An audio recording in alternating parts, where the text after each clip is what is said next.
A'udzubillahi minasyaitonirrajim. Bismillahirrahmanirrahim. Alhamdulillahi rabbil alamin, nahmaduhu wa nasta'inu wa nastaghfiruh.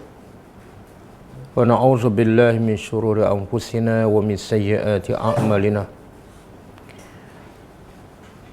May yahdihillahu fala mudilla lahu wa man yudlil fala hadiya lahu. Asyhadu an la ilaha illallah wahdahu la syarika lahu wa asyhadu anna Muhammadan abduhu wa rasuluh. Subhanaka la ilma lana illa ma 'allamtana innaka antal alimul hakim. Allahumma 'allimna ma yanfa'una wanfa'na bima 'allamtana wa zidna ilma. Allahumma ati anfusana taqwaha wa zakkiha anta khairu man zakkaha anta waliyuha wa maulaha. Rabbi yassir wa la tu'assir, Rabbi tammim bil khair amma ba'du. Pertama saya minta maaf sebab terlewat. Jadi insya-Allah terlewat ni sebab saya tersilap. Biasa setiap hari kelas mula 10.30. Jadi hari Isnin je kita mula pukul 10. Jadi saya keliru. Jadi untuk mengelakkan daripada kekeliruan supaya tidak berulang, insya-Allah kelas hari Isnin pun kita akan mula 10.30. Start minggu depan kelas hari Isnin kita akan mula insya-Allah pukul 10.30 pagi. Kita standardkan daripada Isnin sampai Jumaat. Dan kalau ada hari Ahad, hari Sabtu pun pukul 10.30 insya-Allah. Okey, kita sambung tadabbur surah Al-Ghashiyah. Surah tentang hari kiamat. Setelah Allah beritahu tentang suasana kiamat dan keadaan ketika berlaku kiamat, antaranya ialah manusia terbahagi kepada dua golongan, tidak ada yang ketiga. Dan Allah sebut, Allah tak kata satu golongan kafir, satu golongan beriman, tapi Allah sebut ciri-ciri ataupun sifat dua golongan tersebut. Supaya apa? Supaya kita dapat muhasabah diri kita, kita masuk dalam kumpulan mana. Kalau Allah kata satu kumpulan orang kafir, kita daripada awal lagi kita kata bukan kita, tapi sifat tu ada pada kita. Dan kalau Allah kata satu kumpulan lagi, kumpulan orang beriman, kita perasan kita, pada sifat orang beriman tidak ada pada kita. Maka sebab tu Allah tak sebut orang kafir ataupun orang beriman, tapi Allah sebut sifat-sifat mereka yang ada ketika hari kiamat nanti. Apa sifat-sifat mereka, apa ciri-ciri mereka. Kalau ada ciri ni, maka berimanlah kamu. Kalau tak ada, kamu kumpulan yang kafir. Walaupun kat dunia kamu mendakwa kamu orang beriman. Jadi Allah sebut sifat pertama, golongan pertama ialah wajah yang khasyiah, tunduk, hina. Dan kerana apa Allah bagi tahu? Sebab amilatun nasibah, sebab amalannya yang sia-sia. Sama ada amalan yang dilakukan di dunia semuanya sia-sia, maknanya kerja dia memenatkan sahaja, tidak ada hasil. Di akhirat tidak ada hasil walaupun satu sen. Bahkan Allah kata Allah jadikan semuanya debu. Ataupun amalan dia di akhirat juga menambahkan lagi penatnya, iaitu keadaan dia dirantai, dia mengheret rantai, dia berjalan muka ke bawah, mata buta, telinga pekak. Semua tu keadaan itu memenatkannya. Dan dia pula berdiri daripada mahsyar selama 50,000 tahun dalam keadaan panas matahari sejengkal dan bermandikan peluh. Semua tu nasibah, memenatkan. Dan lagi memenatkan ialah tasla naran hamiyah, dia akan masuk neraka hamiyah. Dan lagi menyeksakan, dia akan minum air panas yang mendidih. Dan dia akan makan makanan yang dhari', yang busuk, yang berduri, yang sedikit pun tak hilang lapar dan tak mengenyangkan. Kemudian golongan kedua Allah sebut ciri-cirinya, iaitu lawan kepada wajah yang tunduk, yang hina, ialah amilatun wujuhun yauma idzin naimah, wajah yang berseri-seri. Kenapa wajah ni berseri? Sebab amil lisa'yiha radiyah, kerana semua amalannya semasa kat dunia ialah amalan yang diredai oleh Allah, bukan diredai oleh manusia. Yang dia buat tu semua ya Allah redha, walaupun kadang-kadang berlawanan dengan nafsu dan berlawanan dengan kehendak masyarakat. Tapi yang dia buat itu yang diredai oleh Allah. maka mukanya di akhirat besok berseri-seri.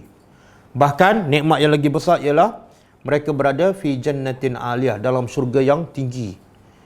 Dan mereka tidak akan disakiti dengan apa-apa perkataan yang lara, yang sia-sia, mengumpat ke, perli ke, dengki dan sebagainya. Dan mereka akan minum sentiasa daripada mata air ataupun sungai yang 4 sepanjang masa, setiap saat. Dan tempat mereka pula bukan sahaja di syurga yang tinggi, tapi tempat mereka duduk pun fiha sururum marfu'ah, mereka berada di atas pelamin yang tinggi, yang boleh ditinggikan dan boleh direndahkan. Dan hidangan, bekas makanannya, bekas minumannya adalah daripada yang terbaik. Wa akwabun mawdu'ah, siap diatur. Wa namarikum masfufah, dan bantah-bantah dan hampara yang siap tersusun, dan semua sudut, semua tempat ada hamparannya. Jadi dengan dua nikmat ini, dengan dua bentuk ni, dua sifat ni, kalau manusia yang waras, dia pastilah memilih nikmat yang dalam syurga. Tapi kalau manusia tak waras, dia tetap akan memilih untuk berada dalam neraka, minum air panas yang mendidih, pakai baju daripada neraka, makan buah dori', minum ghislin, darah yang bercampur dengan nanah. Bila dia tidak waras dan tidak kenal Tuhan. Okey, setelah habis Allah sebut dua kumpulan ni, dua golongan di akhirat besok, maka ayat hari ini Allah nak sebut kaitan ayat hari ini dengan cerita yang lepas ialah Allah nak beritahu kenapa yang beriman tu berjaya menjadi orang beriman, berjaya melakukan amalan yang Allah redha, dan berjaya insya-Allah akan dapat nikmat dalam syurga. Kenapa?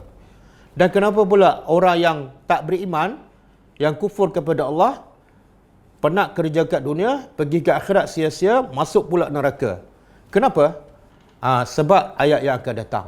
Kadang-kadang dua kumpulan ni duduk di tempat yang sama, bangsa yang sama, dan sama-sama duduk depan Nabi, tapi satu ke neraka, satu ke syurga.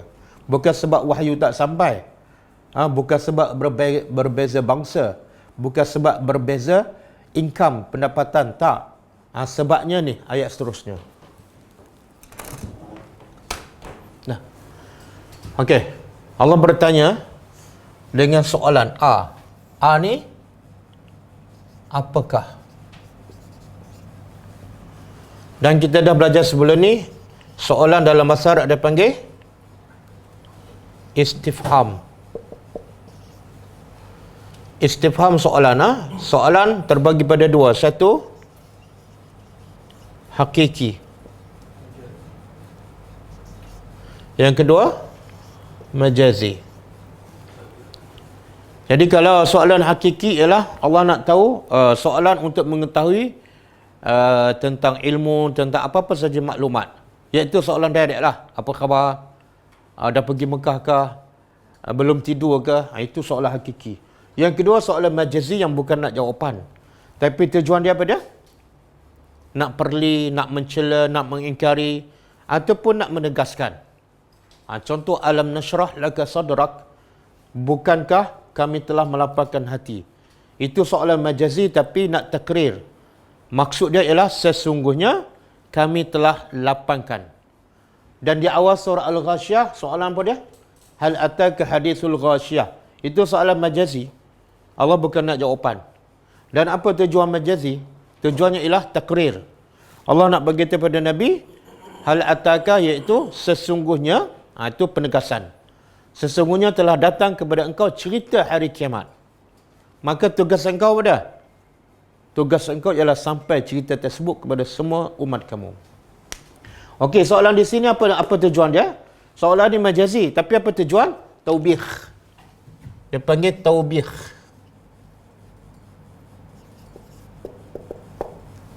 Soalan mencela. Yang merupakan, inilah sebab kenapa manusia akhirnya tak beramal, tak beriman kepada Allah, dan akhirnya amalannya memenatkannya dan sia-sia, dan dia masuk neraka. Sebab apa? Ini sebab itulah Allah mencela ni. Iaitu, apakah maka la tidak yang zuruna, mereka melihat ilal ibil, ke kepada ibil apa dia? Unta.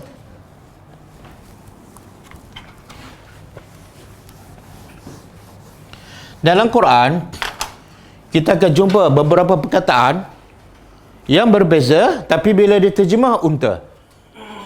Salah satunya dalam ayat ni, al-ibil. Al-ibil. Mak dia ada unta. Lagi kita jumpa perkataan apa? Ingat kisah Nabi Saleh, kan? Apa mukjizat Nabi Saleh? Unta, kan? Tapi dalam Al-Quran Allah guna perkataan apa?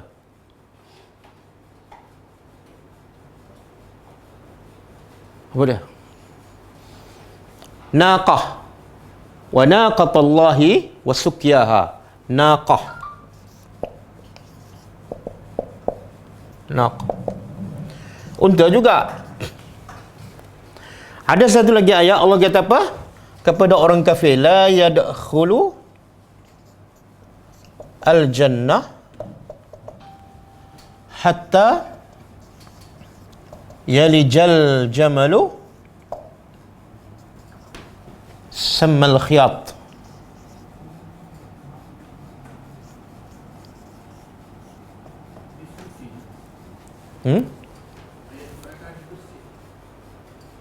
Ayat Quran, cuba buka. Surah apa? Ini Quran ni. La yadkhuluna al-jannah. Orang kafir tidak akan masuk surga hatta sehingga yaliju. Hatta yalija. Yalija ni masuk. Kita ada baca doa tak? Doa masuk rumah. Allahumma inni as'aluka khairan. Ni mesti tak baca ni, Khairal maulid. Maulid daripada walaja, masuk. Aku mohon pada engkau khairal maulid, sebaik-baik tempat masuk. Okey. Mereka tidak akan masuk syurga orang kafir sehingga jamal. Jamal apa dah? Unta juga. Jamal. Sehinggalah unta masuk sammal khiyat. Lubang jarum. Apa maksud tu? Apa yang Allah nak begitu, Tak mungkin, kan? Unta besar nak masuk lubang jarum. Maknanya orang kafir kekal dalam neraka. Okey. Jumpa Syakir, ayat apa ni? Surah Al-A'raf ayat Al-A'raf ayat 40. Okey. Jadi sekarang kita nak tahu apa beza ni. Ibil, naqah, jamal. Ada satu lagi sebenarnya. Ka'annahum jamalatun safra. Siapa ingat ayat tu? Ka'annahu jamalatun safra. Surah Mudassir. Jamalatun.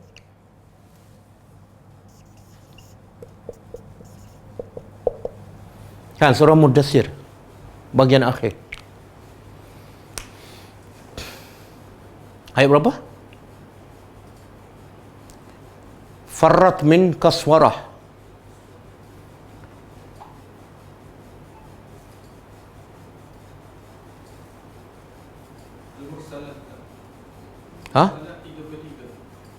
Mursalat.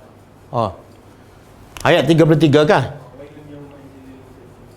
Kemudian? Lepas tu?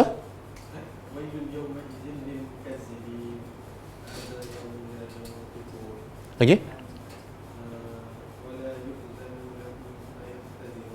Lagi?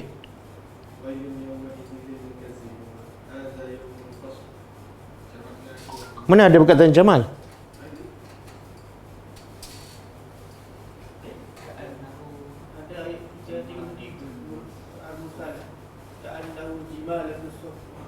Jimalatun.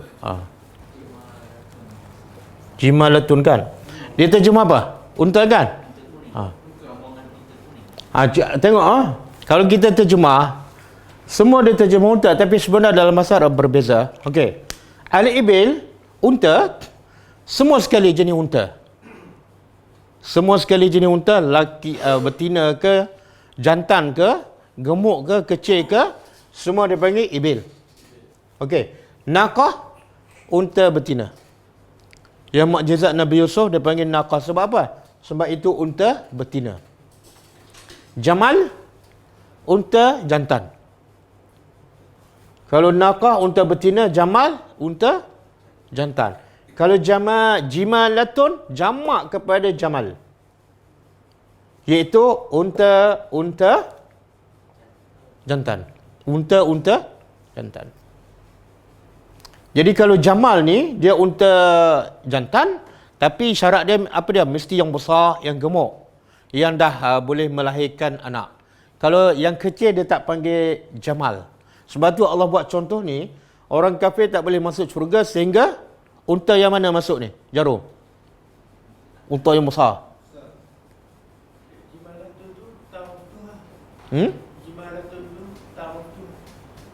Tak apa, itu tulisan je. Dia macam salawat dah. Salawat kadang-kadang Quran tulis macam ni kan? Kita tulis salawat.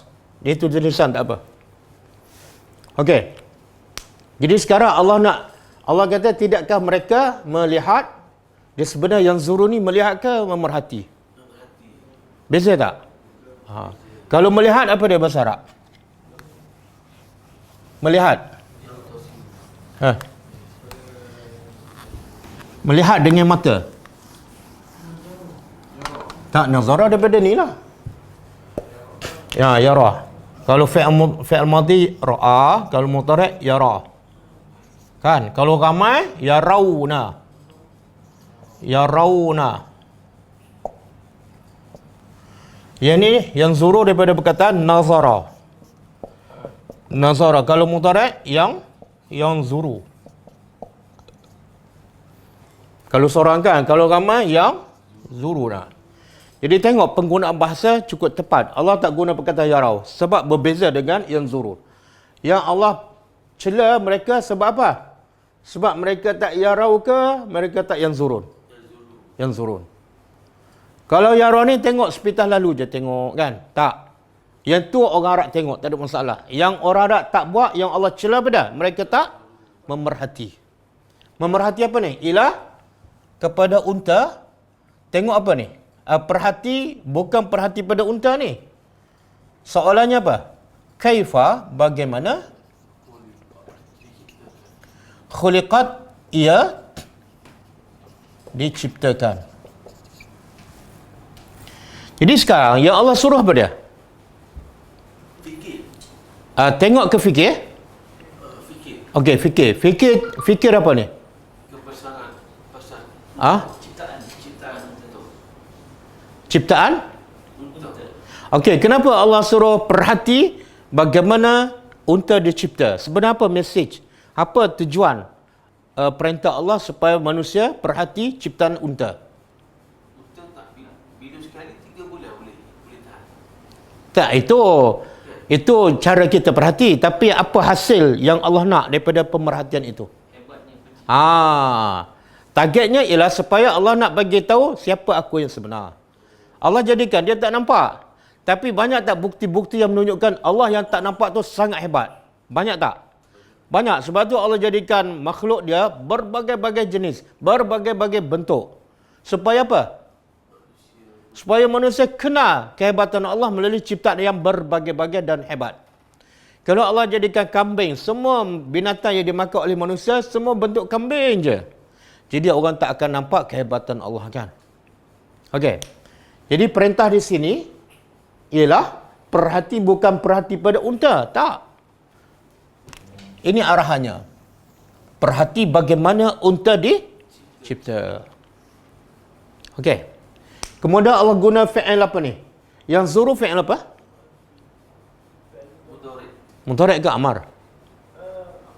Amar ke madhi? Mudhari'. Mudhari'. Apa tanda mudhari'?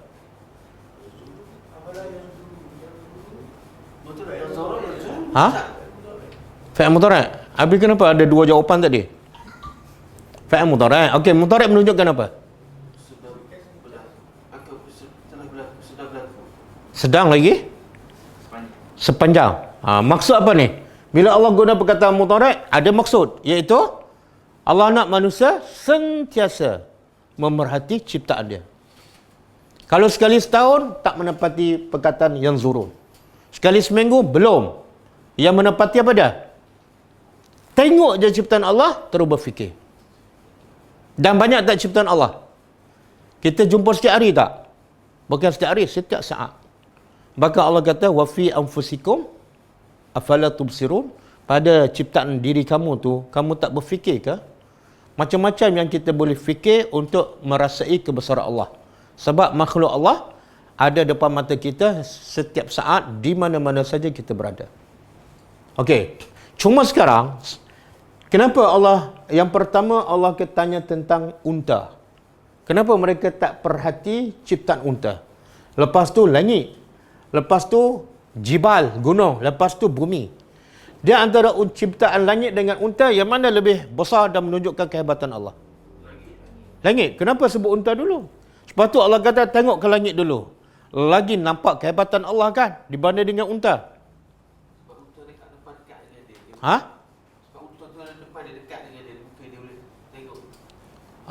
Betul. Satu dekat depan mata dia dan dia tengok setiap hari. Satu. Yang kedua, orang Arab ni boleh hidup dengan unta. Kalau tak ada unta, agak-agak apa jadi? Mati ya susah. Mati. Kenapa mati? Sebab unta dia peluang hidup dia.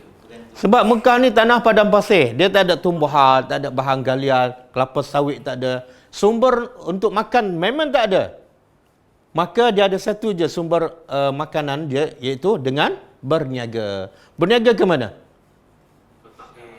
Rihlatul syita'i was-saif, ke Syam dan okey, nak pergi berniaga, nak cari barang kat sana, nak bawa balik. Kalau tak ada unta, agak-agak apa jadi? Mati. Jadi satu, Allah sebut unta dahulu sebab unta ni ada depan mata dia, dia tengok setiap hari. Yang kedua, manfaat unta kepada mereka sangat besar. Ada yang menjadi kaya gila dengan unta ni. Dengan unta dia boleh minum susu, dengan unta dia boleh makan dagingnya, dengan unta dia boleh guna kulit unta untuk buat pakaian, dengan unta dia boleh musafir, perjalanan yang begitu jauh, dengan unta dia boleh berniaga menjadi kaya yang luar biasa. Bahkan di Mekah orang kata ada orang Mekah yang betul-betul kaya ni, bekas makanan dia daripada emas. Kalau ada 1000 unta, memang kaya gila lah. Kan? Jadi Allah sebut benda yang paling dekat dan paling banyak memberi manfaat pada orang Arab yang kufur kepada Allah. Punca apa mereka kufur? Kenapa mereka kufur? Tak, itu yang datang kemudian. Kan Tidak melihat kebesaran Allah. dia tak berfikir ni. Dia tidak yang zurun. Sebab tu Allah mencela ni. Kenapa kamu tak perhati kehebatan Allah melalui ciptaan unta? Sedangkan unta tu depan mata kamu dan paling banyak memberi manfaat pada kamu.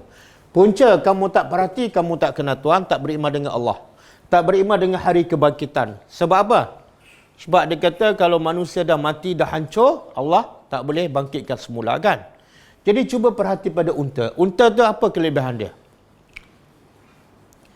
Saya nak tanya, bila Allah kata Allah nak cela ni, manusia yang tak perhati pada ciptaannya. Bila Allah cela, tak perhati tu berdosa ke ataupun tak berdosa?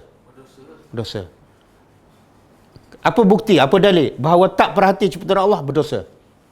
Apa dalil? Allah cela. Bila Allah cela, makna perbuatan tu berdosa. Apa ni? Dia tak salat? Bukan. Dia tak puasa? Bukan. Dia tak tutup aurat? Bukan. Yang Allah cela, yang menyebabkan berdosa ialah tak berfikir. Boleh? Makna apa tu?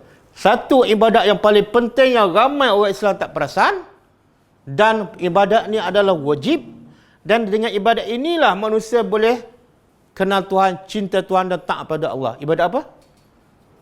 Berfikir. Ibadat ni banyak kan? Ibadat ni ada badaniyah, ibadat yang melibatkan badan. Ada ibadat melibatkan maliyah, harta. Kan? Ada ibadat melibatkan qalbiyah.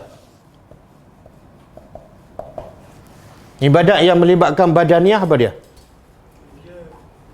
Solat, kan? Puasa, mengerjakan haji, ibadat yang melibatkan maliyah, harta, zakat, dan juga termasuk pergi haji kan, kena ada duit kan. Yang ni manusia buat. Yang ni pun manusia buat. Tapi satu lagi ibadat yang manusia jarang buat. Yang menyebabkan apa? Mereka tak berlomba nak beramal. Dan tidak ada fastabiqul khairat. Iaitu ibadat qalbiyah. Berfikir. Ni. Ramai manusia sesat sebab tak mula daripada sini kan. Okey. Jadi tak berfikir tentang ciptaan Allah adalah berdosa. Okey. Kita dah baca ayat ni kan. Bahkan banyak ayat Quran yang Allah menyuruh kita supaya berfikir. Kita dah berfikir ke belum? Belum. Mana kita berdosa tak sepanjang sebelum ni? Dosa. Tapi muka tak nampak macam muka berdosa je. Sebab kita jawab soalan pada kuliah ni. Okey, sekarang saya nak tanya. Apa? Kita fikir. Ini masalah ni. Yang Allah suruh fikir, kita tak fikir. Yang Allah tak suruh, kita fikir habis berjam-jam setiap hari. Okey, sekarang kita nak lepaskan diri kita daripada dosa, iaitu kita nak fikir tentang ciptaan unta yang Allah perintah ni. Okey. Boleh sebut tak apa kelebihan unta yang Allah sampai Allah kata perhatikan ciptaan unta? Dia boleh hidup tempat panas.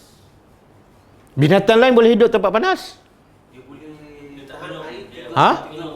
Tunjuk benda yang luar biasa yang tak ada pada binatang lain. Kalau duduk tempat panas, Dia mungkin... boleh simpan air 3 bulan. Ha? Dia boleh simpan air 3 bulan. Betul tak maklumat ni 3 bulan? Mana baca dia. Jawapan tanpa berfikir. Bahaya tu. Jawapan tanpa berfikir. Jawapan menembak kan. Tu bahaya tu. Dia ulama buat kajian. Orang Arab sendiri yang tahu unta ni boleh tahan berapa lama tanpa makan dan minum siapa? Orang Arab lah. Lepas tu dia boleh tahu. Hati betul maklumat dulu 8 hari. Bukan 3 bulan. Kalau dia minum, dia boleh minum air 1/3 daripada badan dia. Kalau berat badan dia 400 kan? 400 kg. Maka dia boleh minum air sebanyak 100 kg. Dia simpan kat mana? Saya tak pandai melukis macam ni kan? Kan? Ni. Ini tangki dia ni. 2 kali tangki minyak saya berhenti tak? 130 liter. 130 liter. Dan dia boleh minum 130 liter ni berapa minit? Dia ambil masa. Kita kalau nak minum 130 liter, berapa lama kita ambil masa? Tak ada lama pun sebab tak sampah pun. Sebotol dah tak boleh masuk dah kan? Ni selama 10 minit je. Kan? Okey, lepas dia isi ni, dia boleh berjalan sejauh berapa lama? Berapa hari? 8 hari tanpa makan, tanpa minum, tanpa henti. Ada tak pada binatang lain? Tak ada. Hebat tak? Hebat. Apa yang hebat? Allah. Yang ramai yang perasan, dia tak berfikir tentang siapa yang menciptakan. Akhirnya, dia tertipu. Oh, hebat unta ni. Akhirnya, dia tak jadi orang beriman. Boleh? Allah suruh perhati ni pada unta supaya targetnya kita rasa kehebatan Allah, bukan kehebatan unta. Okey, apa lagi?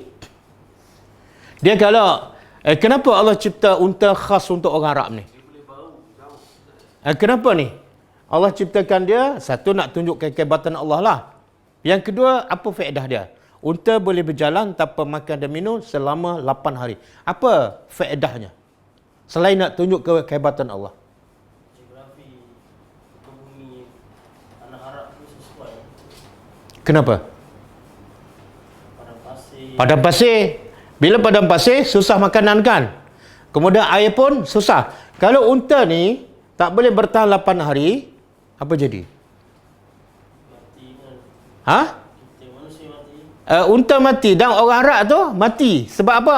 Tak sempat sampai ke Yaman dah mati. Betul? Maka Allah nak, rahmat Allah nak orang Mekah hidup dengan perniagaan, maka Allah cipta satu binatang khas untuk menyampaikan mereka ke Yaman, ke Syam. Iaitu boleh bertahan 8 hari tanpa makan, tanpa minum.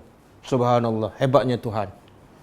Kita kalau musafir ke Mekah kan, Berapa lama kita boleh bertahan? Tak makan dan tak minum.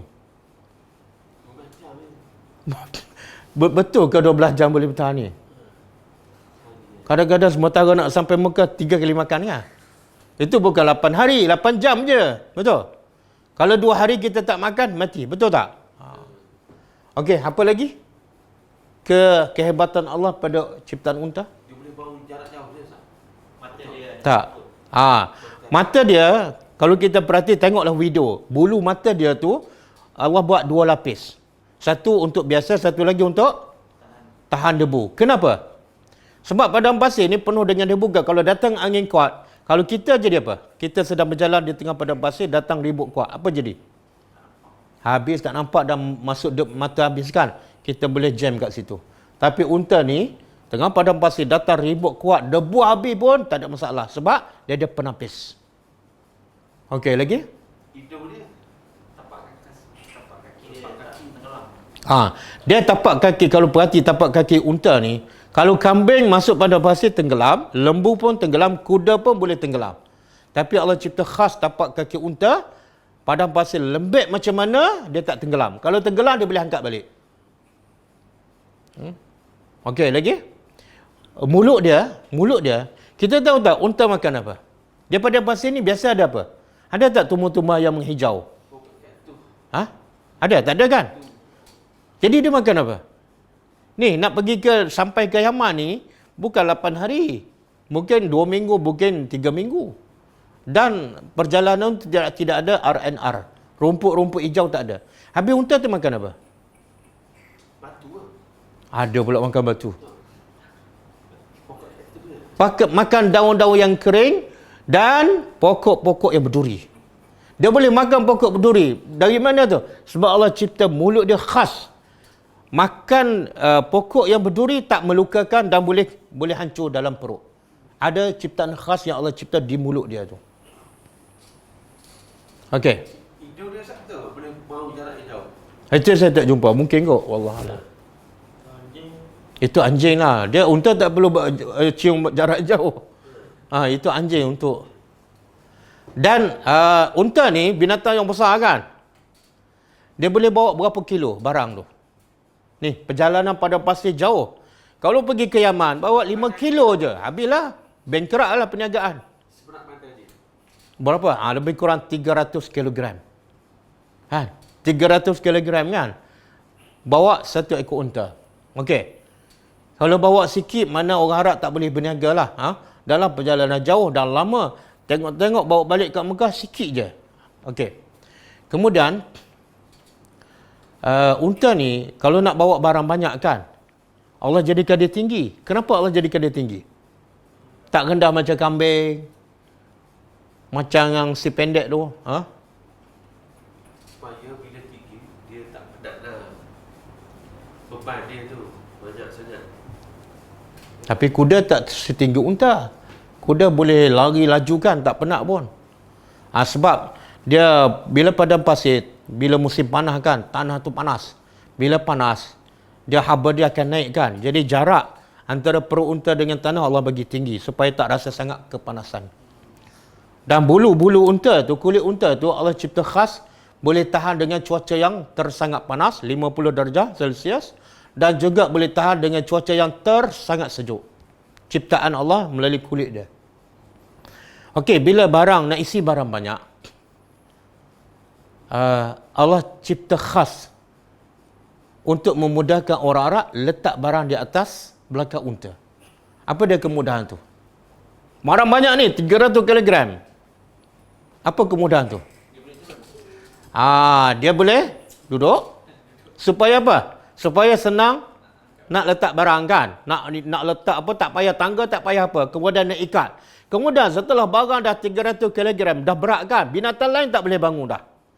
Kita pun tak boleh kan. Kita duduk letak 20 kilo je. Boleh bangun tak? Tak boleh. Tapi unta tu boleh bangun tak? Subhanallah, luar biasa unta. Kenapa Allah cipta macam tu? Tak suruh manusia berfikir. Yalah, boleh tak Allah ciptakan, okey, aku jadikan unta tinggi, kamu nak letak barang, kena panjat. Boleh kan? Kenapa Allah tak buat macam tu? Rahmat Allah. Susah tak? Ni, tinggi, Kemudian nak panjat, nak susun satu, nak letak, nak ikat apa semua, makan masa. Jadi Allah jadi satu kemudahan, nak letak barang, unta boleh duduk. Dah barang dah penuh, unta boleh bangun lagi. Subhanallah. Kan? Dan yang paling banyak dapat manfaat daripada unta siapa? Yang mana ni? Yang menentang Allah. Kenapa mereka menentang Allah? Tapi dalam masa yang sama, mereka yang paling banyak dapat manfaat daripada ciptaan Allah. Kenapa? Kenapa? Tak berfikir. Jadi untuk berfikir tentang kebesaran Allah, untuk kenal Allah, perlu tak berjalan jauh? Tak perlu. Tak perlu. Tak perlu. Ramai tak orang berjalan jauh? Ramai berjalan jauh. Kadang-kadang belanja dia 5,000, 10,000 kan, kos dia.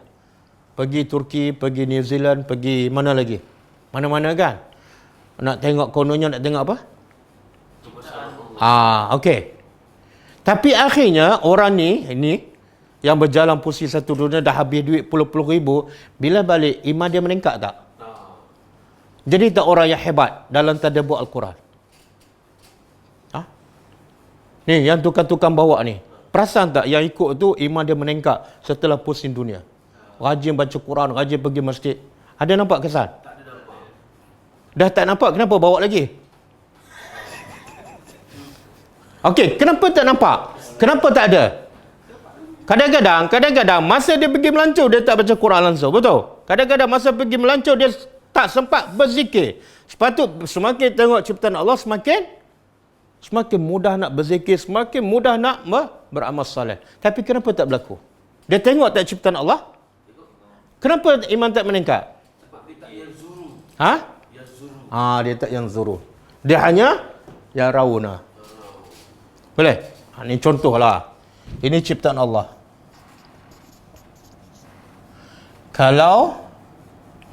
Kalau perhati, akhirnya dia akan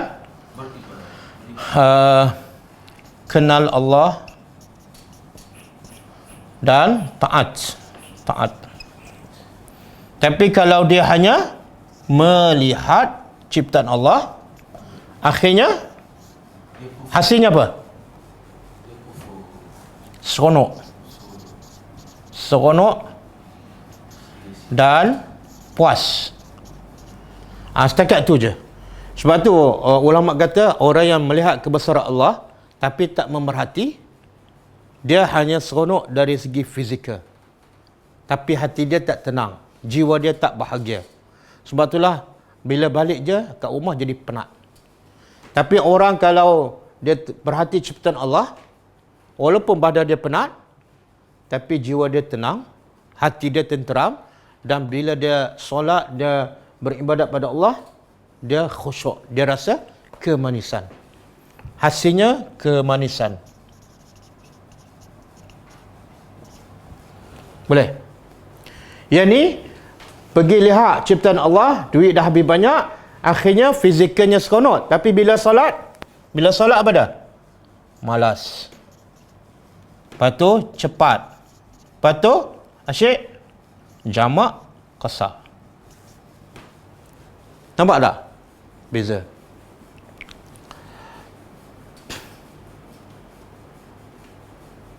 Okey ke? Jadi saya nak nasihat pada diri saya dan semualah. Jangan bawa orang untuk tengok ciptaan Allah tapi hasilnya tak ada. Badan penat, jadi takut-takut amilatun nasibah. Duit habis, iman tak meningkat. Kan? Jadi baca Quran pun rasa mengantuk, malas je. Jadi apa faedah kamu lihat kebesaran Allah? Tak ada faedah. Ya? Saya bagi analogi kan, analogi. Bila kita cinta pada seseorang, katalah isteri ke, dia masak sedap kan? Dan masa kita makan makanan dia tu, rasa sedap tak makanan tu? Sedap kan? Dan yang masak siapa? Orang yang kita cintai. Okey? Tapi lepas kita makan katalah duduk setengah jam. Lepas tu kita duduk dengan dia, isteri yang masak tu, berapa lama?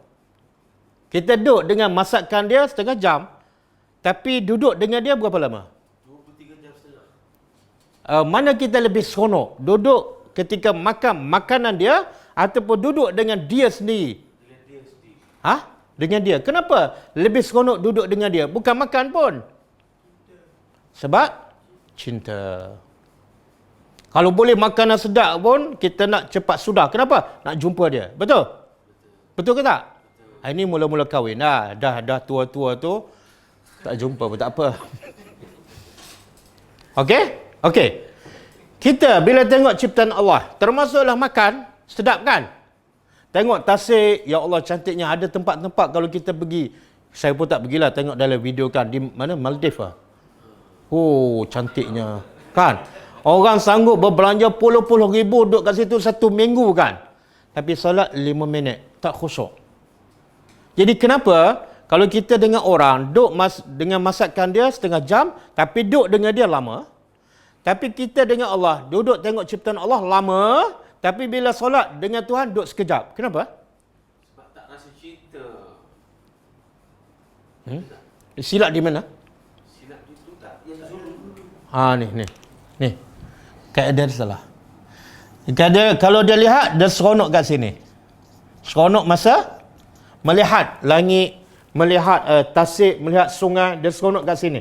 Tapi hasilnya solat jadi malas. Sebab dia tak rasa kebesaran pencipta ni. Tapi kalau dia perhati, duduk kat sini dia tak seronok. Sebab apa? Kenapa duduk kat sini dia tak seronok? Sebab yang dia, bila dia tahu yang ni cantik, yang ni hebat, mana yang menciptanya? Jadi takkan aku nak duduk tempat yang kurang hebat lama dan duduk dengan Tuhan yang lagi hebat, duduk sekejap. Maka dia ambil masa sekejap je kat sini. Tapi dia ambil masa lama kat sini. Betul kan? Betul kan? Betul.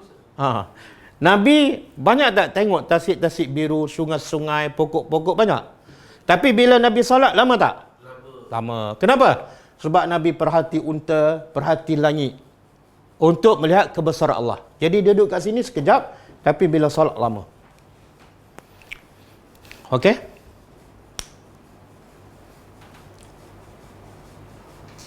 Habis lah?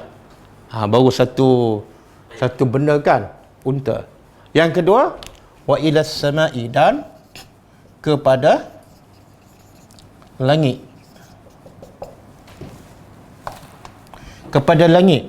Kenapa? Ini Allah nak mencela. Yang kedua, kenapa mereka tidak memerhati ke langit? Perhati langit ni bukan tengok langit, tapi berfikir apa yang kita patut fikir. Kaifa, bagaimana rufi'at, ia diangkat ataupun ditinggikan. Kita berfikir tak? Macam mana langit tu fikir tak? Pernah? Macam mana? Betul?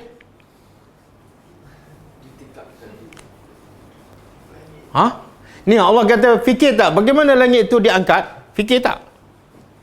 Macam mana? Cuba beritahu sikit. Tak ada tiang. Dulu fikir-fikir tak jumpa tiang. Itu bukan fikir tu. Tak, langit tanpa tiang memang kita dah tahu. Ya Allah bukan nak kita tahu langit tak ada tiang. Bukan itu ya Allah nak. Ya Allah nak apa dah? Sampai kita rasa kehebatan Allah dan bila beribadat khusyuk. Sebab apa? Sebab aku nak sembah Tuhan yang sangat hebat. Tengok, langit 7 lapis dia boleh tinggikan tanpa satu tiang. Kemudian dia boleh letak matahari, boleh letak bulan tanpa pelekat kan, tanpa kabel, tanpa wayar, bintang-bintang berjuta-juta. Dia letak macam tu je. Dan bila siang dia hilangkan balik. Ya Allah, hebatnya Allah. Maka kesannya kita solat semakin khusyuk. Nak bangun malam pun semakin rajin. Setengah jam tak cukup. Nak bangun lagi sejam. Kenapa? Aku nak sembah Tuhan yang sangat hebat. Okey. Cuba buka surah Fatir. Ayat 41.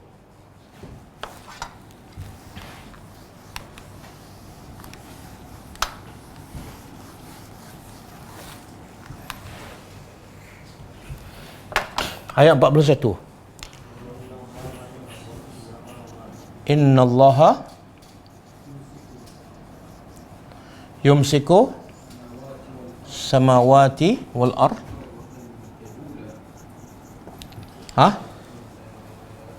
Apa dia? Antazula. Kemudian walain zalata in amsakahuma min ahadin min ba'dihi. Lepas tu innahu kana haliman ghafura. Okey, cuba kita ada buat yang ni. Ini salah satu cara untuk kita berfikir sehingga kita rasa kehebatan Allah. Allah bagi cara kaedah. Cuba terjemah. Innallah yumsiku. Menahan ni. Menahan langit. Kan Allah tanya, bagaimana langit ditinggikan tanpa tiang? Jawapannya sebab Allah tahan. Kan? Kita kalau letak apa ni? Tudung periuk kan? Kita pegang tudung periuk, kemudian lepas. Jatuh tak? Jatuh. Kalau saya pegang tudung periuk, kemudian tak jatuh. Keluar tak berita TV3? Keluar. Sebab apa? Apa hebat saya? Apa hebat saya? Tudung periuk je. Tak ada tiang kan? Tudung periuk besar ke kecil? Kecil. Dan baru 1 minit. Keluar tak berita? Terkejut tak manusia? Jadi kenapa yang saya tu terlalu kecil orang terkejut? Yang Allah ni bukan tudung periuk. Langit yang jauh lebih besar daripada bumi. Dan berapa lapis? 7. Kenapa tak terkejut? Kenapa solat lambat? Kenapa solat sekejap? Kenapa asyik 3 cool je? Kenapa?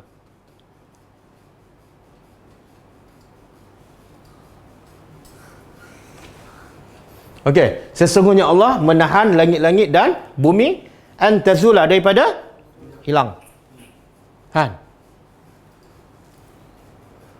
Wala in zalata, kemudian dan pasti sekiranya zalata. Apa dia zalata?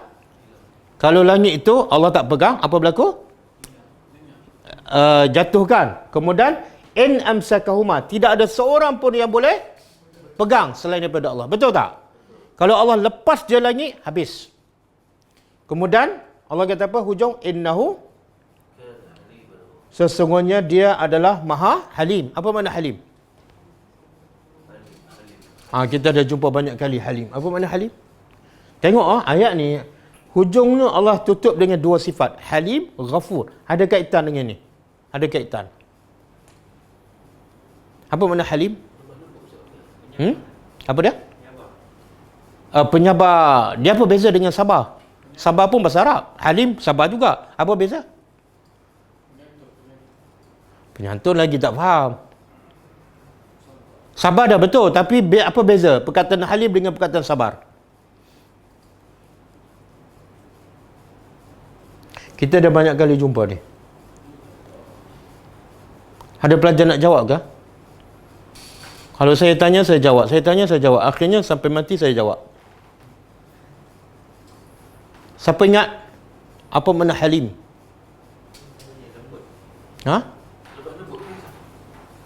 Bukan.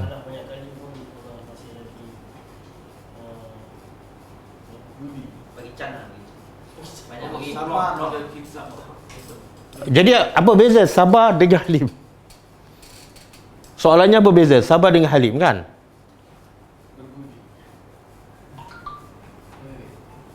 Dia beza macam ni. Dia halim. Allah boleh nak turunkan azab kepada manusia yang derhaka kepada Allah kan? Walaupun orang tu buat salah sekali je, Allah boleh turun bila-bila masa. Apatah lagi orang tu syirik dan kufur kepada Allah berpuluh tahun. Boleh tak bila-bila masa Allah turunkan azab? Boleh tak? Boleh. Dalam keadaan Allah mampu menurunkan azab, tapi Allah tahan. Itu tahan dipanggil halim. Sabar ni kadang-kadang tahan. Sebab apa dia tahan? Tak balas. Sebab dia tak mampu. Itu sabar. Contohlah orang pukul saya. Saya dah lembek je. Saya pun cakap pada kawan tu, okey, saya sabar. Itu sabar ke halim? Sabar. Sebab saya memang tak mampu. Tapi dalam keadaan dia pukul saya, sekali je, saya masih sihat. Saya lebih kuat pada dia. Saya boleh tampar dia 10 kali. Tapi saya tahan. Itu apa? Halim. Jadi apa kaitan sifat halim, ghafur, maha pengampun dengan cerita ni? Apa kaitan? Ini termasuklah yang zurun. Yang zurun bukan ciptaan Allah saja, tapi yang zuruna ayat-ayat Allah. Apa kaitan?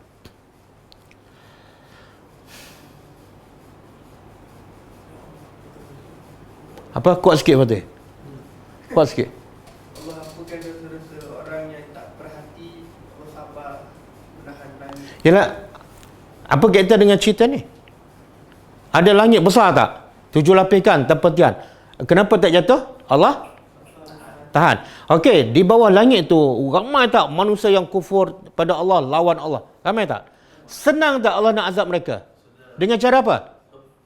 Lepas je. Betul? Kenapa Allah tak buat? Haliman. Allah memberi peluang. Kenapa Allah haliman? Sebab Allah ghafura. Boleh? Tengok bila kita tadabbur ayat dan kita faham, kita rasa tak rasa, ya Allah, sayangnya engkau pada kami.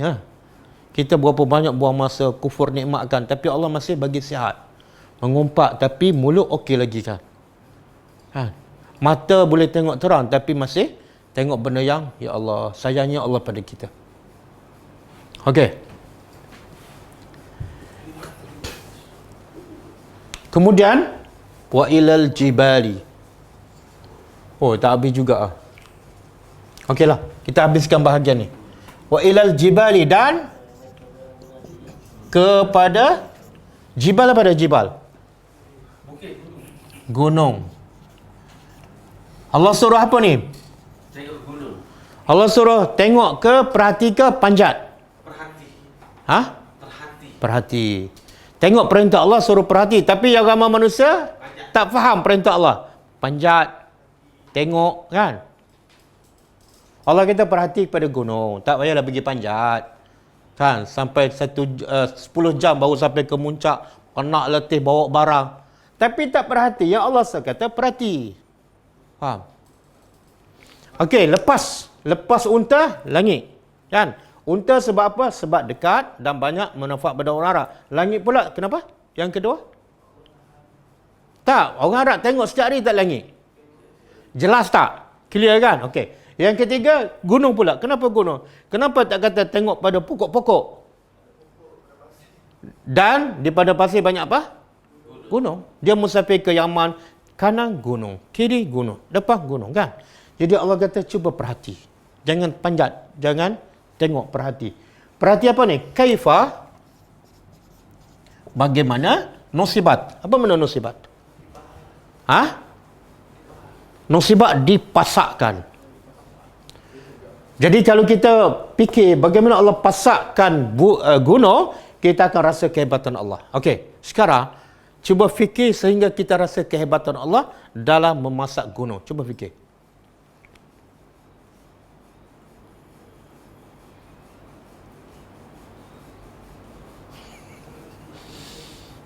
Ni saya cukup geram.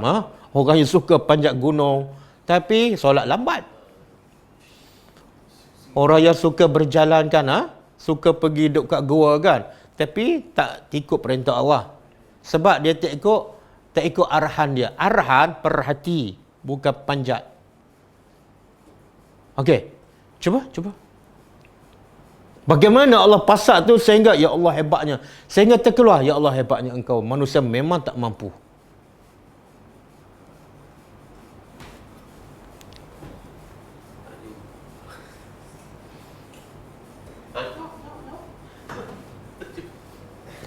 Syakir.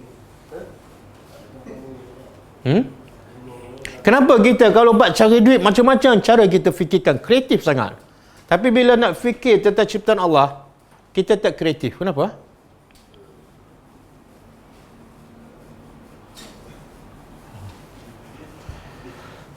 Okey, bila kita nak rasa kebesaran Allah, kita kena banding dengan apa yang manusia buat. Okey. Kalau manusia nak pasak apa-apalah, nak bina bangunan yang tinggi kan, katalah 100 tingkat ke 200 tingkat, dia perlukan apa? Piling kan? Piling tu berapa dalam? Katalah setinggi bangunan. Dan kos nak piling kat dalam tu, kos dia, masa dia, berapa ramai tenaga, berapa ramai? Berapa banyak kos? Berapa lama? Kan? Betul kan? Dan setelah siap, kadang-kadang runtuh. Sebab apa? Dia dibawa oleh manusia. Okey, gunung pula. Allah nak piling gunung dalam tanah tu, tahu tak berapa dalam masuk gunung dalam tanah? Kenapa tak tahu? Kan Allah suruh fikir.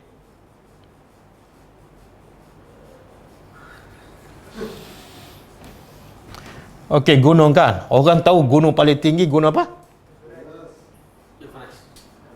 Kalau kat Malaysia gunung paling tinggi Kinabalu. Itu je orang tahu. Tapi manusia tak tahu. Gunung yang paling tinggi, yang paling dalam, gunung apa? Everest juga. Sebab kata ulama, yang Allah pasat dalam bumi sama dengan yang di atas. Kalau atas ni katalah berapa tinggi? 4,000? 8,000 meter kan? Maka kat dalam pun okey. Kemudian bila Allah nak pasak 8,000 meter kat dalam, apa alat yang Allah perlukan? Tak ada. Berapa masa yang Allah perlukan? Kun fayakun. Berapa kos? Berapa tenaga? Tak ada. Hanya kun fayakun. Okey. Bila Allah dah pasakkan dengan kun fayakun, berapa lama bertahan? Gunung ni, kalau datang ribut taufan kan, rumah boleh tumbang, pokok boleh tumbang, bangunan 100 tingkat pun boleh tumbang. Tapi kalau kena gunung, apa jadi? Apa jadi? Sebab itulah gunung ni tak bergerak langsung. Sebab apa? Yang memasaknya ialah Allah. Dan apa faedah gunung ni kepada manusia? Tadi kehebatan Allah, sekarang rahmat Allah. Apa faedah gunung kepada kita? Apa dia? Allah sebut dalam surah Luqman kan, Allah cipta pasakkan gunung supaya bumi tak bergoyang. Maknanya kalau tak ada gunung, okey, kenapa bila tak ada gunung bumi bergoyang? Kenapa? Benda-benda ni sepatut kita belajar waktu di sekolah lagi kan. Subjek apa? Sains. Tapi tak ada kan? Tak ada. Sebab sains ke geografi semua daripada sistem barat. Dia tak ada kaitan dengan ciptaan Allah. Semakin belajar, semakin cinta dunia. Bukan semakin kenal dan cinta Allah. Okey, kenapa? Bumi kalau tak ada gunung bergoyang. Kenapa?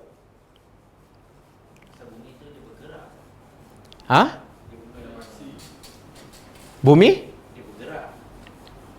Tapi kalau dah pasak dengan gunung, dia bergerak juga kan?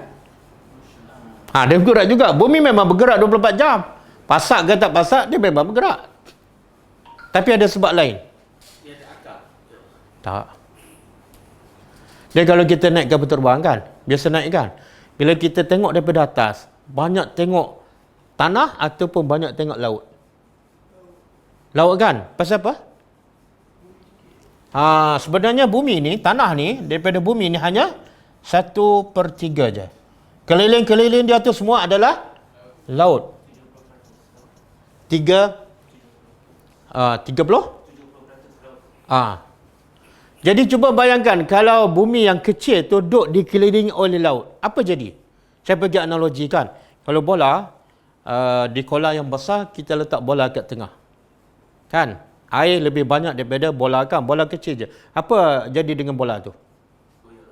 Goyang. Sebab apa goyang? Sebab dia duduk dalam air. Sama juga bumi yang kecil ni, tanah yang kecil ni, 1/3 je duduk dalam air yang besar, dia akan goyang.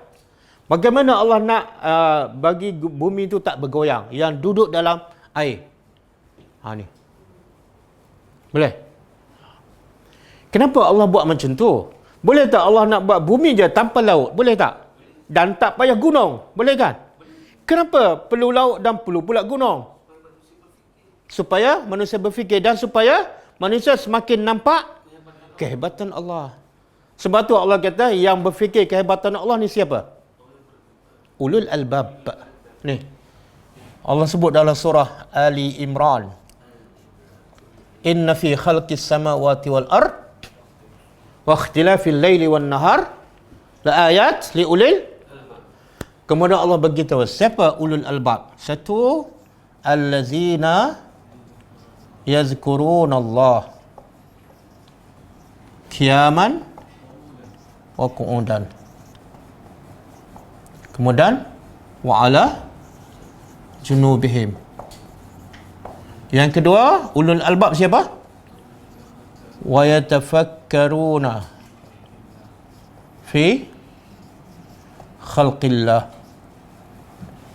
Boleh? Jadi orang yang berakal siapa? Bukan yang lulus universiti. Bukan yang ada PhD. Kan? Bukan yang suka buat kajian, bukan. Semua yang tak berakal tu. Yang berakal siapa? Allazina yazkurunallah, yang sentiasa ingat dan zikir pada Allah bila ni? Dia baru berduduk. Semua keadaan. Bangun dia ingat pada Allah, baring dia ingat pada Allah, pakai baju dia ingat pada Allah, hujan ingat pada Allah, bersin ingat pada Allah. Dan yang kedua? Kan? Ada tak yang ketiga dia lulus dalam peperiksaan? Tak ada. Berapa ramai yang lulus universiti ada PhD tapi tidak ada dua. Dia bukan ulul albab. Boleh kah? Boleh. Jadi dua ni tak boleh pisah. Bila dia sentiasa berfikir tentang ciptaan Allah, membawa kepada Zakir. dia mesti taat pada Allah sepanjang masa. Bila dia taat pada Allah sepanjang masa, membawa pula dia akan lagi-lagi berfikir tentang ciptaan Allah. Betul kan? Betul. Okey.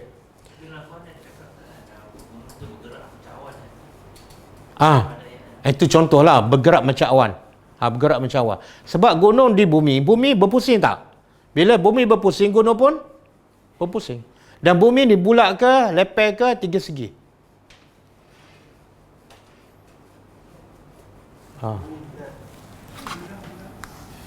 Bulat, ada dalil?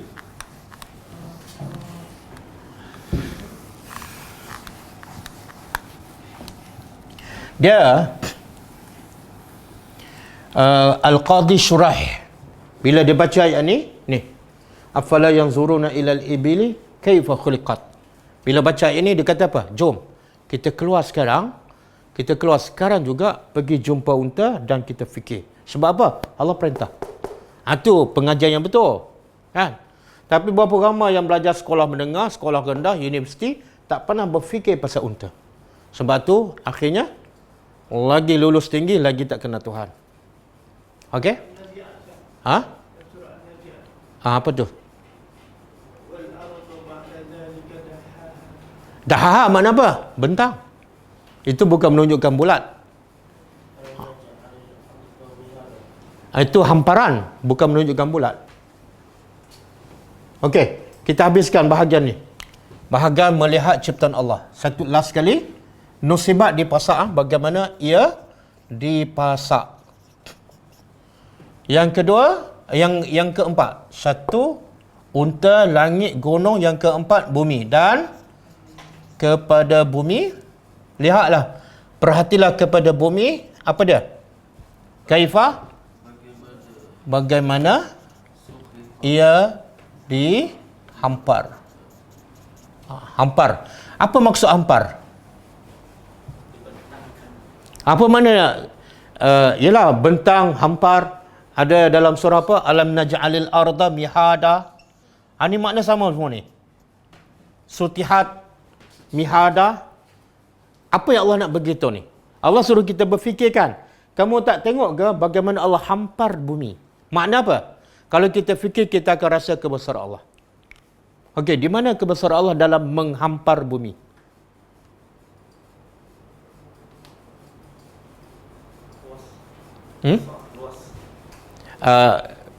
Yalah, luas kan. Jadi di mana kebesaran Allah tu? Macam-macam ada. Binatang ada, hutan ada. Itu boleh juga satu poin. Makna bumi yang besar dan boleh menampung semua jenis. Tumbuh-tumbuhan, tak tahu berapa juta jenis kan. Haiwan, tak tahu berapa bilion. Manusia, tak tahu. Semua boleh duduk di atas bumi. Dan kenapa semua boleh duduk? Sebab Allah jadikan bumi mihada. Apa dia mihada? Iaitu seperti hamparan. Tidak terlalu keras. Kalau keras, boleh tak kita bercucuk tanam? Dan manusia semua mati. Ataupun Allah jadikan bumi itu lembut. Semua tempat lembut. Apa jadi? Tenggelam. Boleh? Dan dalam bumi pula, ke atas tempat manusia tinggal. Dalam bumi ada apa pula? Makanan, ada bahan galian. Dan juga tempat simpan mayat. Cuba fikirkan. Kalau bumi itu keras dan manusia yang dah mati tak boleh nak tanam dalam bumi, apa jadi? Apa jadi? Busuk habis. Ya Allah. Hebatnya Tuhan jadikan bumi sutihat. Boleh tinggal, boleh berjalan, boleh tanam, boleh buat bangunan 100 tingkat. Manusia bangga boleh bina bangunan pencakar langit. Dia lupa dia boleh bina bangunan pencakar langit sebab bumi yang Allah sutihat. Betul? Okey, cukup sampai ayat 20. Kita sambungkan datang insya-Allah.